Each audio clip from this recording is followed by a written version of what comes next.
You wake up, and before your feet have really trusted the floor, your hand already knows where the coffee is. The cup is familiar. It smells like control. It feels like the thing that pulls you out of the fog. But then something strange happens. The mind gets sharper, yet the body still moves like it is several steps behind. Your knees feel slow. Your back feels careful. Your first walk across the room looks smaller than it used to. You tell yourself it is age. You tell yourself everyone feels like this in the morning. But there is another possibility. The problem may not be your age, and it may not be your coffee. The problem may be that your body is receiving the first command of the day in the wrong order. Coffee is powerful, but power is not the same as direction. A stimulant can push the system. It cannot always organize the system, and as the body gets older, organization becomes the part that matters. Think about a machine that has not run all night. You do not slam the throttle first. You check the power. You check the alignment. You let the system find its rhythm before you demand output. Your body is not a machine, but the morning has a start sequence too. Most people never learn that sequence. They learn the shortcut. The shortcut is caffeine. The sequence is deeper. That is why a strong cup can still leave you stiff, wired, restless, or strangely tired by noon. The cup did something, it just did not do the first thing. Before we go further, keep one practical boundary in mind. Chest pressure, faintness, severe breathlessness, sudden weakness, or a recent fall is not a routine problem.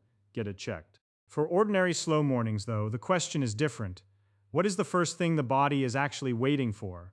If this kind of explanation helps you see the machinery underneath everyday habits, subscribe to Feynman's Body Code. And write your age and country in the comments. Plus one word, coffee first or not coffee first. Now let us open the sequence. Layer 1 is the clock in your brain. Deep inside the brain is a timing system that coordinates alertness, temperature, digestion, hormones, and later sleep. It does not run on motivation. It runs on cues. The body has to know when night ended before it can run the day properly. When that cue is weak, the morning becomes blurred. You are awake, but the system is not fully daytime yet. Coffee can make that blur feel less annoying, but it does not remove the blur at its source. Layer 2 is the blood vessel system. When you rise from bed, blood has to redistribute. Pressure has to adjust. The vessels have to change tone. This is one reason the first minutes can feel heavy or uncertain. The body is moving from horizontal to upright, from sleep chemistry to daytime chemistry. Caffeine can increase alertness, but it is not a gentle circulation rehearsal. Layer 3 is the muscle system. Muscles do not only need energy, they need recruitment. A muscle that has been still all night needs a reason to join the morning. If the first hour is only sitting, sipping, and scrolling, many muscles remain passengers. Then later, when stairs, errands, or balance demands arrive, the body feels surprised. Layer 4 is the balance map. Balance is not only strength, it is the brain comparing eyes, feet, ankles, inner ear, and motion. That map needs fresh information after a night of lying still. Coffee at a table can wake your thoughts, but it cannot update where your body is in space. Layer 5 is fuel handling. Morning chemistry prepares fuel for the day, but fuel becomes more useful when muscles receive a use signal. Without that signal, you may demand energy from caffeine while the body still has not been asked to use energy well. Layer 6 is the later night. This sounds backward, but the way morning begins helps teach the brain when night should arrive. A weekday signal can make the night signal weaker too. This is why sleep is not only a bedtime problem. Part of tonight is trained at the start of today. So the hidden question is not how to feel stimulated. The hidden question is how to make the body recognize the beginning of the day. That is the signal coffee cannot give. Coffee changes chemistry in the head. The missing signal changes orientation through the whole body. And once you see that difference, the morning starts to look different. The first few minutes are not empty time. They are programming time. They tell the clock where it is. They tell the vessels how to adjust. They tell the muscles whether they are needed. They tell the balance system whether the body is safe enough to move. They tell the rest of the day what kind of rhythm to expect. Now, if I name the habit too early, it sounds almost too simple. That is why people ignore it. The body does not ignore it. The body is built from ordinary inputs repeated for years. Light, posture, movement, breath, meals, sleep, and timing become instructions. With age, the instructions need to be cleaner because the reserve is smaller. Younger bodies often tolerate chaos. Older bodies may still adapt, but chaos costs more. That is why the first command matters. So here's the habit. Before coffee, give the body a clear morning signal, natural daylight to the eyes, and a few minutes of easy upright movement. Not a workout, not a punishment, not staring at the sun. Just normal morning light and simple movement before the cup. The order is the point. Daylight first, movement second, coffee third. This does not make coffee bad. It puts coffee in its proper place. Coffee becomes support, not the starter motor. Now watch what this does to the sequence. The eyes receive daylight, and specialized cells in the retina send timing information to the brain clock. That timing input is one of the strongest ways the body learns that night is over. Indoor light usually feels bright to you, but to the clock it can be weak compared with outdoor daylight. Even cloudy outdoor light can deliver a stronger signal than a room that looks bright enough to read in. You do not need to stare at the sun. You simply let the morning environment reach the eyes comfortably. That is the timing side. Then movement adds the body side. When you stand and move, the feet begin reading pressure from the floor. The ankles make small corrections. The hips open. The spine leaves its sleep position. The brain receives proof that the body is in the world, not still folded into sleep. That proof matters because many older mornings feel cautious before they feel painful. The body is asking, am I stable enough to move? Easy movement answers that question gently. Now look at the calves. Every step squeezes and releases the lower leg muscles. That action helps move fluid through the lower body and gives circulation a reason to adjust. A cup of coffee cannot squeeze the calves. This is one reason the sequence matters more than the substance. The body needs mechanical information, not only chemical stimulation. Now look at the vessels. Blood vessels respond to flow, pressure, and signals from the nervous system. Gentle early movement creates a ramp instead of a sudden demand later. Without that ramp, the first real movement of the day may feel like the body is catching up. With the ramp, the day begins with adjustment. Now look at the muscles. A few easy minutes can wake the feet, calves, hips, trunk, and posture muscles before the chair claims the morning. This is not about burning calories. It is about telling the muscle system that today is a use day. That matters because aging often looks like a slow negotiation with movement. You sit a little longer. You reach a little less. You avoid the first discomfort. Then the body gets fewer reminders that those ranges still belong to you. A small morning movement is a reminder delivered before avoidance has a chance to take over. Now look at fuel. After waking, your body is preparing energy for the day. Movement tells muscles to open the door for that energy. This is one reason short walks after meals get attention, but the first movement of the morning deserves attention too. You're telling the body that fuel has a destination. If the first signal is only caffeine, energy is demanded before movement has given it direction. Now look at the brain. Coffee can sharpen attention, but orientation can calm the system underneath attention. That is why a person can be caffeinated and still feel internally disorganized. A better morning start reduces the mismatch. It does not guarantee a perfect day. It gives the day a cleaner beginning. Now look at sleep again. The brain uses contrast. Morning should feel like morning. Night should feel like night. If the morning is dim, passive, and caffeine-driven, the contrast may be weaker. If the morning has light and motion, the day has a clearer edge. That edge can support more predictable sleep timing later. This is not a sleep cure. It is a rhythm cue. And rhythm cues repeated daily are how the body learns. There is another reason this order matters, and it has to do with the cortisol awakening response. Cortisol is often treated like a villain. But in the morning, it is part of the normal launch system. In the first 30 to 45 minutes after waking, cortisol normally rises to help mobilize energy and sharpen readiness. The mistake is not that cortisol rises. The mistake is stacking stimulation on top of a body that has not yet received timing, movement, and circulation cues. That stack can feel like alertness, but underneath it, the system may still be poorly organized. A clearer first signal gives the cortisol rise somewhere to go. It turns readiness into action instead of restlessness. This is why the same coffee can feel different depending on what came before it. After a body signal, coffee may feel smooth. Before a body signal, coffee may feel like a chemical shove. Now add adenosine to the picture. Adenosine is one of the chemicals that builds sleep pressure. Caffeine works partly by blocking adenosine receptors. That can make sleepiness feel reduced, but it does not prove the body has completed its start sequence. You can block the message of sleep pressure and still leave the clock, vessels, muscles, and balance map underprepared. This is the central difference. Caffeine can mute a signal, but the morning habit sends a signal. One is a cover, the other is an instruction. Now think about the first 60 minutes after waking as a biological negotiation. Minute 0. The body is coming out of sleep posture, lower circulation, lower movement, and a different chemical state. Minute 5. The brain is looking for evidence that the world has changed from night to day.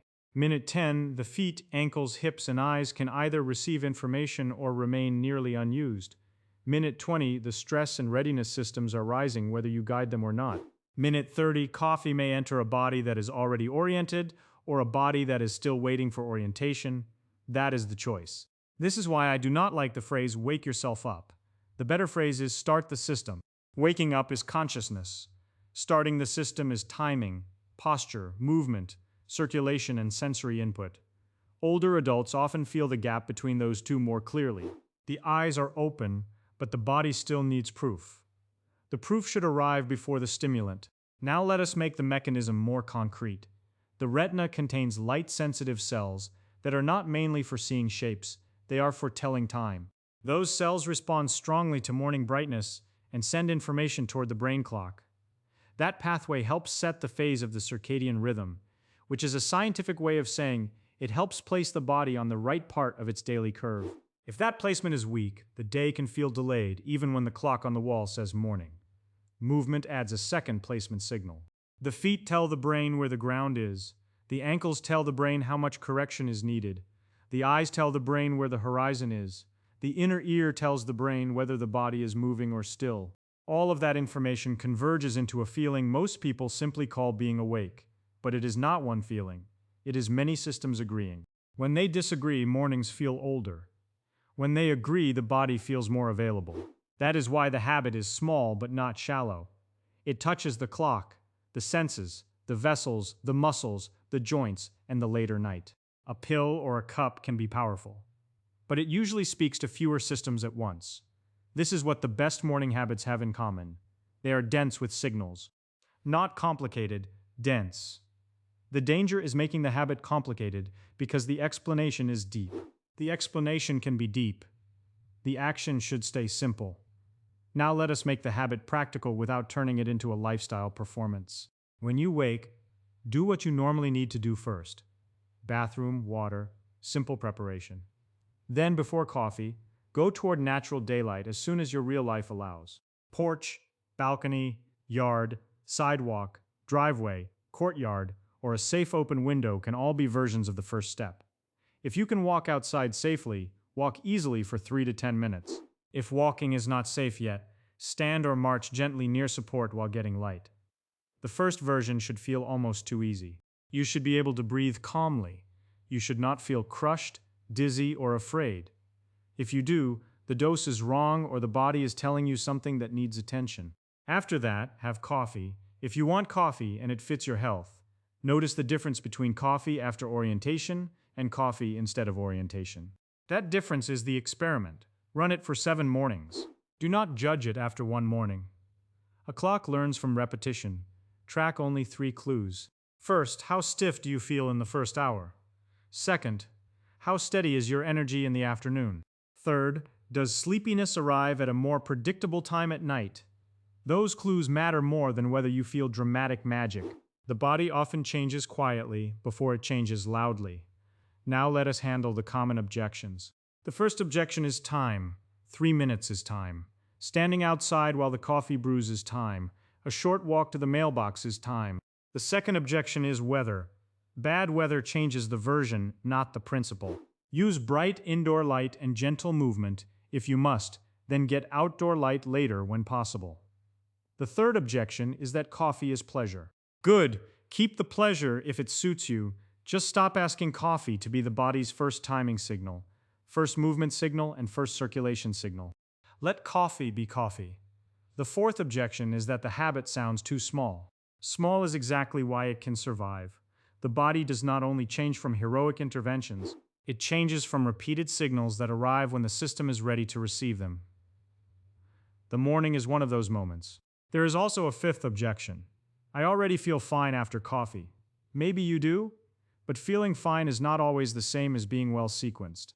Many people do not notice the cost until later. The afternoon crash, the stiff first walk, the restless evening, or the second and third cups. The point is not to remove something you enjoy. The point is to see whether the order is quietly charging interest. Try changing only the order for 7 days before changing anything else. Do not change your diet, supplements, workout plan, or bedtime all at once if you want to understand the effect. Change the first signal and watch the clues. This is how you avoid turning your body into a guessing game. Now compare 2 mornings. Morning 1, wake, sit, scroll, coffee, more sitting, then sudden demands. That day begins with stimulation and delay. Morning 2, wake, light, easy movement, breath, circulation, then coffee. That day begins with orientation. Same person, same age, same coffee. Different order. That is the point. Now follow the first version across the day. The morning begins with a spike, not a foundation. You feel more awake, so you assume the system is working. But the first movement is still small, the breathing is still shallow, and the body is still waiting for a physical cue. By late morning, the stimulant has done its first job, but the muscles and vessels may still have received very little real input. By afternoon, the body may ask for another push, because the morning never built a stable base. That is the pattern many people call normal energy. It may be normal in modern life, but it is not necessarily normal biology. Now follow the second version. The first signal is not dramatic. It is environmental. The brain clock receives day. The eyes receive distance. The feet receive ground. The vessels receive flow. Then coffee arrives into a body that has already begun sorting itself. The cup no longer has to carry the entire morning. That is why this habit is not anti-coffee. It is anti-confusion. Confusion is the hidden enemy in many older mornings. The body does not know whether to rest, brace, move, digest, or accelerate. A clear first sequence reduces the competition between those commands. That is the part people miss when they only ask whether caffeine is good or bad. The better question is, what did caffeine replace? If it replaced daylight, movement, circulation, and sensory orientation, it is doing too much. If it comes after those signals, it is just coffee. That difference may sound small, but small differences repeated every morning become the shape of a life. 7 mornings is not enough to reverse a body. It is enough to reveal a pattern. On day 1, you may only notice resistance. The old order will try to pull you back. On day 2 or 3, you may notice the first hour feels less compressed. By day 4 or 5, you may notice whether afternoon energy depends less on rescue caffeine. By day 7, you should have enough clues to decide whether the order is worth keeping.